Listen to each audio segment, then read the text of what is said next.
Center Heist Productions. It is August 19th, 2024. Please hit the likes and subscribe down below in your right-hand corner. And as we all know, what the title says, please, and like I say, it's very important to grow the channel. We're trying to grow a good community here. So if you could pass it on, share it. And we like to stick to facts, and that's why we're only talking about this now that it actually happened. If you remember, I stated there would be a trade before the season begun. I just had a feeling there'd be a trade, and I kept saying probably like a Petrie trade. However, we had heard news, and of course, as the title states, this is what it's about. Montreal Canadiens traded for Patrick Laine and they also got a second round pick with Laine for 2026. And in return, Columbus gets Jordan Harris. Well, we knew it was going to, I think we've all kind of, and first of all, I want to thank Jordan Harris for his services. He didn't get enough, in my books, recognition for the class act he was. He was, everybody kept saying, oh, he didn't have one specialty. However, he was a calm on the ice and very good at exiting the puck and was consistent at least. And it was hard. So it's hard for me to watch him go because and class act as a gentleman too, always smiling.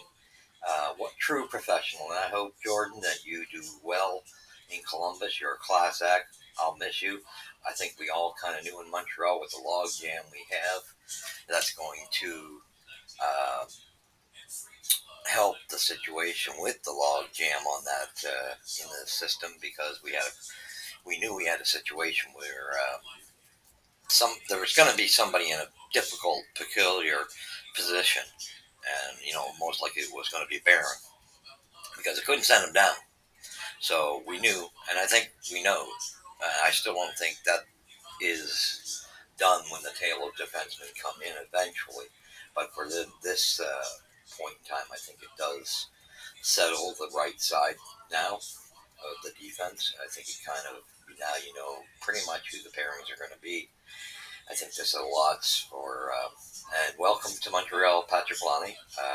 I know, and as I didn't like all the rumors about this, and I don't think we were originally probably going to do it, other than the fact that Patrick came out and he told the organization he absolutely didn't want to play for them. That was just, I think, the tail end, between the tail end of last week or the weekend, and Waddell just responded publicly, we'll do the best we can to because he was making it clear he wanted to unload, get something in return for him, and unload that contract.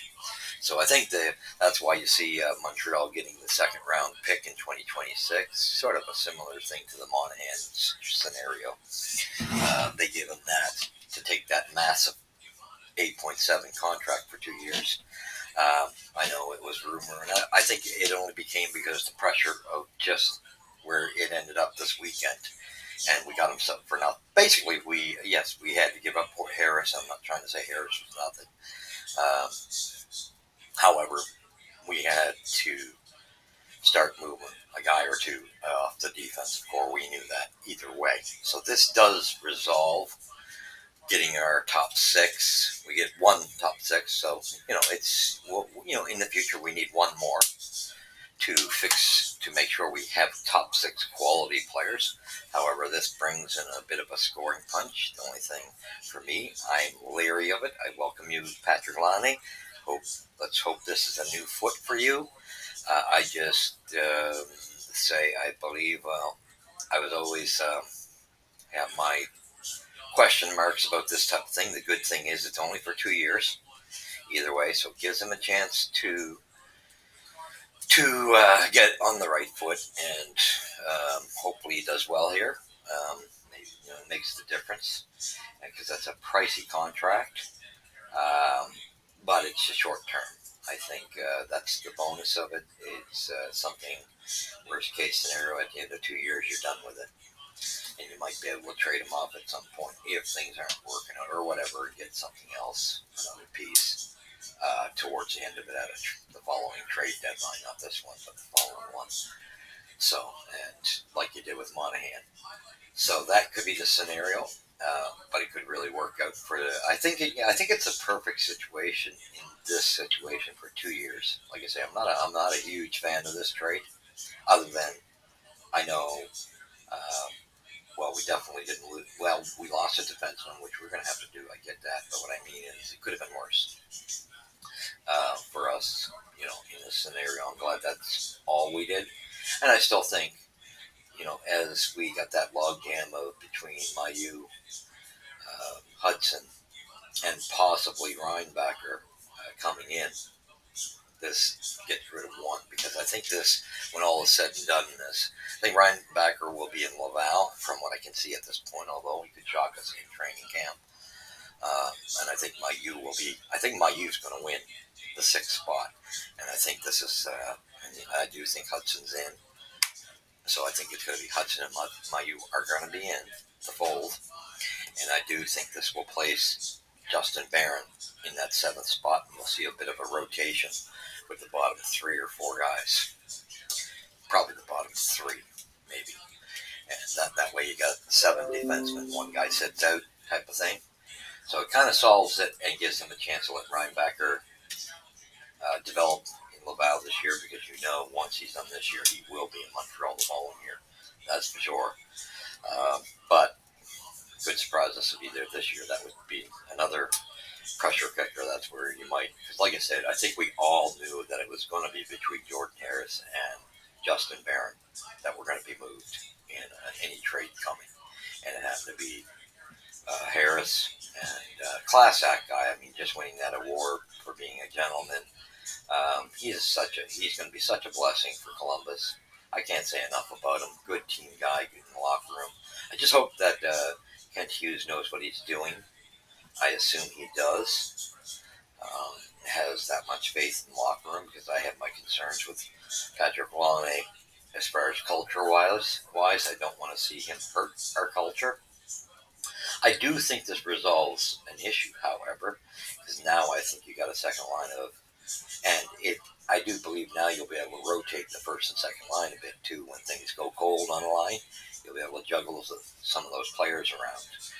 So it's going to make that a possibility. So I think you got a situation now where it's going to be Doc and Lonnie on that second line. Now don't kid yourself too. It could be Slav and Doc. Even though that for top three work, you might see some alternations just to see how it pans out, to see what Lonnie can do, where he fits. And I think where he's definitely top six material. He can produce. He's going to be a much better choice than Josh Anderson. So that's what I was getting at. That'll be a better resolution for Josh Anderson, and maybe this teaches Josh, because to me Josh should be down in the top of the fourth line. I don't really care what people, or I think now it's time for Martin to say to Josh, if you plan on moving up, you're going to have to earn it. And I think right now we got a situation of Caulfield, Suzuki, Slav on the first line. It's just going to be a matter of Doc and Lonnie for sure. And is it going to be Waugh or Newhook? I would prefer let it be Newhook, because I think that's just my going. Even though I like Waugh, I think he's a better fit for the second line. I just like that him and Armia had chemistry. So I would almost like to see Waugh and Armia reunited, because they had something going there before his injury. So I think that would be kind of cool. Now I know it's Christian Dvorak in the middle of them. That's kind of where I go, yeah. So could you move Evans up in the middle of that? Because I think they played together for a while and it looked good. And move Dvorak to the fourth line and have it as Dvorak, Gallagher, and alternate Anderson and Pizzetta. And I'm sorry, and then you got Barry Burley. How is this all going to pan out? I really don't know. You got a couple extra guys here. So it's going to be a situation. And like I say, I do know, and I will reiterate, it's a matter of time before one or two of these, our third or fourth liners gets replaced. that one of these kids pushes them out. So is it this year? Because they do have Barre Brule as being in the lineup, and that he just picked number 27. So it's almost like they look like he is going to be a bottom line guy or something. That they're almost adding ashore of that. And if that's the case, that it kind of makes you wonder what happens with Pizzetta unless you're making a trade to move Anderson out, which I'd love to see. I don't know how you pull that off. I'd love to see it because I think it's about time that this year, I don't think Anderson deserves to be pushed up and down the line and never put out of the rotation the way he played last year. I think the rest of the guys worked harder than him. He worked hard at times, but he when he works hard, he turns it off just as fast. You don't get an entire game out of him. So I want to see consistency out of him, and if you can't get that, trade him. And I just think he has to start following suit, earning his way, instead of be handed it. So this is really going to make things interesting with the fourth line. And what are they going to do between Evans and Dvorak? Because I'd like to see Waugh and Armia reunited. They really did have something nice going. So it's going to be very interesting. And it could be a case of, maybe Galley every now and then could jump up to, even though he's not a second liner, maybe he can jump up and Newhook gets put down in the middle of Waugh and Armia. Those are the type of things I could see. Because I think it really should be either Newhook, in my opinion, or Evans in the middle of them. Because they were the guys that were in the middle of them when things started clicking. So that's the way it's going to be very interesting to see. Like I say, I think we see 5 of our top 6 for this season. It's a matter of who's going to be on the left side. Is it going to be Newhook? I think it'll start with Newhook. Or will it be Waugh? And then, maybe they end up, or Armia. I think those 3 guys could be juggling. But I really would like to see Waugh and Armia back together. They just had some serious chemistry there. And I think they'd make a good third line for the time being. It gives Waugh some time to develop a bit more as well. As much as I like him, because I like him on that second line. But, in time, that's going to be interesting because we know when Hage gets 2 years from now, I think Hage is going to be on the wing. If Doc can stay healthy, he'll be on the wing of that, and it will be Caulfield on the left, and you'll have Demidov in Caulfield's spot with Suzuki and Slav. So it's going to be interesting. This definitely changes things, gives us a bona fide. Now we got 5 guys that are actually top 6 players. The rest, they're not. Let's be honest. Yet. I think the closest one in my book, like I said, was Waugh. If he's given a chance, is he ready for it? That we don't know. But he's definitely got a third line for sure. But I just like seeing him with Armia, just because they had something going. But we'll see what happens with it. And like I said, I just have a feeling you have your second line set. I think it's going to be Patrick Laine. Let's hope he can snap out of his and doesn't damage the culture. That's my concern. I think that Kent Hughes must know that locker room and must have enough faith in it with the coaching staff that he's not concerned about this disturbing anything. So he has to be, because him and Gordon seem fairly smart, and I don't think St. Louis would allow too many shenanigans to go on. So that's my only concern, because maybe this is something they can use to get another first rounder in it. Not this year's trade deadline, but the following one. Worst case scenario, if it's not, because you're going to have eventual guys coming up that are actually going to drop in the Caulfield when Demidov makes that first line. Caulfield's definitely second line material. So we'll see what happens. Congratulations, Patrick Laine. Congratulations, Harris. Congratulations, Montreal Canadiens. Go Habs, go. Again, and thank you so much, Jordan Harris.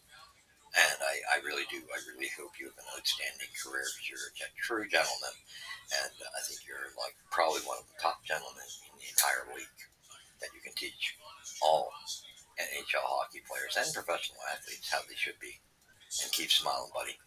And so thank you for watching it. Where'd you see it? here at Center Heights Productions. And yeah, like I said, I knew there was going to be a trade because he had promised his team something. So I had a. That's why I know a lot of people started saying we were going to go with the lineup we had. I didn't see it. I can't see Hughes saying something and not following up on it. I think he wanted to reward them, and that's exactly why I had that feeling.